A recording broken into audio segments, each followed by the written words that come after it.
दोस्तों, क्या आपको पता है हम ITR यानी इनकम टैक्स रिटर्न क्यों फाइल करते हैं? हर फाइनेंशियल ईयर के एंड में हम अपना इनकम के कच्चा चिट्ठा गवर्नमेंट के सामने रख देते हैं। क्या हम पागल हैं जो अपना इनकम गवर्नमेंट को बता रहे हैं? तो ऐसा बिल्कुल नहीं है। ITR फाइल करने का बहुत सारे बेनिफिट है, इसीलिए हर साल करोड़ों लोग ITR फाइल करवाते हैं। और ITR फाइल करना हम सबका अधिकार है, हमारा राइट है। और अगर आप ITR फाइल नहीं करते हैं तो आप बहुत सारे बेनिफिट्स का लाभ नहीं उठा पाएंगे। तो आज के इस वीडियो में हम यही देखेंगे कि ITR फाइल करने का क्या क्या बेनिफिट्स है। अब कमेंट में ये मत पूछना सुमेर भैया ये सब जान के मैं क्या करूँ। कॉमर्स के स्टूडेंट हो अगर तो फ्यूचर में ITR तो फाइल करना तुमको भी पड़ सकता है, शायद अपना भी और दूसरों का भी। क्यों, सही कहा ना मैंने? दोस्तों, मेरा नाम है सुमेर और आप देख रहे हैं बिजनेस सेक्शन। फर्स्ट है क्लेमिंग रिफंड। दोस्तों, मान लीजिए आप किसी कंपनी में एम्प्लॉय है और कंपनी ने आपका एक्सेस टैक्स काट लिया है, मतलब एक्सेस TDS काट लिया है। शायद इसका कारण कुछ भी हो सकता है, जैसे कि आपने इन्वेस्टमेंट की डिटेल कंपनी को नहीं दिया हो, या फिर अपने लोन लिया है उसका डिटेल कंपनी को नहीं दिया हो। ऐसे ही कोई भी रीजन हो सकता है जिसके वजह से आपका TDS काटा गया है और जितना आपका टैक्स बनता है उससे ज्यादा आपका टैक्स काट लिया गया है। तो उस एक्सेस टैक्स को क्लेम करने के लिए आपको ITR फाइल करना जरूरी है। TDS सिर्फ सैलरी से नहीं काटा जाता है, इसके अलावा भी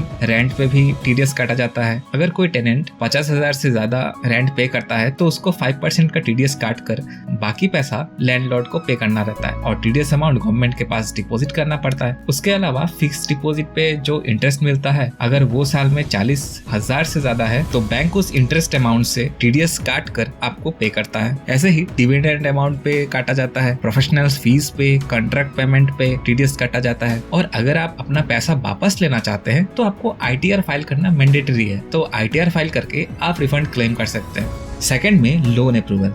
दोस्तों, हमारे दादा परदादा के जमाने में क्या होता था, उनको कोई एसेट खरीदने के लिए पैसा अगर कम पड़ता था तो वो अपने रिश्तेदारों से मांग लेते थे। उस टाइम में लोग दे भी देते थे, लेकिन हमारे इस जमाने में रिश्तेदार बहुत कंजूस होते हैं और देंगे भी नहीं। लेकिन बैंक और फाइनेंशियल इंस्टीट्यूशन से हमें जरूर लोन मिल जाता है, लेकिन वो आपको ऐसा ही लोन थोड़ी ना दे देंगे। आखिर रिश्तेदार नहीं है ना हमारा, उनको बहुत सारे डॉक्यूमेंट दिखाना पड़ता है, तब जाके लोन अप्रूव करते हैं। इनमें से एक डॉक्यूमेंट होता है इनकम प्रूफ। और अगर आप ITR फाइल करते हैं तो ITR को प्रूफ के तौर पर यूज कर सकता है, क्योंकि ITR आपकी इनकम और रिपेमेंट कैपेसिटी को वेरीफाई करने के लिए ट्रस्ट डॉक्यूमेंट होता है, जिससे बैंक को भरोसा होता है कि आप EMI या इंस्टॉलमेंट भरने के लिए सक्षम है। और आप अपने पिछले 3 साल का ITR दिखा के बैंक या फाइनेंशियल इंस्टीट्यूशन से personal loan, home loan, car loan या एजुकेशन लोन ऐसा ले सकते हैं। थर्ड बेनिफिट है वीजा एप्लीकेशन। दोस्तों, USA, Canada, Japan, UK, Australia, Germany, New Zealand जैसे कंट्री में वीजा एप्लीकेशन प्रोसेस में पास्ट ईयर के ITR रिसिप्ट सबमिट करना जरूरी होता है, क्योंकि ये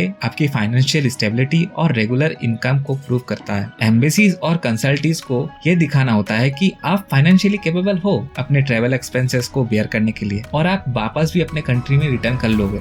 नेक्स्ट, क्रेडिट कार्ड अप्रूवल या अप्लाई करने के लिए भी आपको ITR की जरूरत होता है। दोस्तों, क्या होता है ना, हाई लिमिट वाले क्रेडिट कार्ड को अप्लाई करने के लिए अब बैंक आपसे ITR प्रूफ मांगती है। ITR इसलिए चाहिए होता है क्योंकि बैंक और फाइनेंशियल इंस्टीट्यूशन को एप्लीकेंट की इनकम वेरीफाई करनी होती है। ITR से उन्हें एप्लीकेंट की फाइनेंशियल स्टेबिलिटी और रिपेमेंट कैपेसिटी पता चल जाता है, जो उन्हें क्रेडिट कार्ड अप्रूवल करने में मदद करता है। Next, income proof. दोस्तों, स्कूल या कॉलेज में जब स्कॉलरशिप के लिए अप्लाई करते हैं तो वो हमारे पेरेंट्स की इनकम प्रूफ मांगते हैं। बिना इनकम प्रूफ के हमें वो स्कॉलरशिप के लिए अप्लाई नहीं करने देते हैं। तो अगर आपके पेरेंट्स ITR फाइल करते हैं तो वो आप as a income proof use कर सकते हैं अपने स्कूल कॉलेज में, तो उससे आपको स्कॉलरशिप मिलने में हेल्प हो जाती है। Next, loss carry forward. इसका मतलब आसान भाषा में बताता हूँ। इसका मतलब अगर आसान भाषा में बोलूं तो मान लो कि तुम बिजनेस करते हो। अब बिजनेस में हर साल प्रॉफिट ही होगा ऐसा जरूरी नहीं है। अब किसी फाइनेंशियल ईयर में तुमको बिजनेस में लॉस हो गया है, जो ज्यादातर बिजनेसमैन दिखाते भी हैं, तो तुम उस लॉस को नेक्स्ट ईयर कैरी फॉरवर्ड या ट्रांसफर कर सकते हो। इसका फायदा ये होता है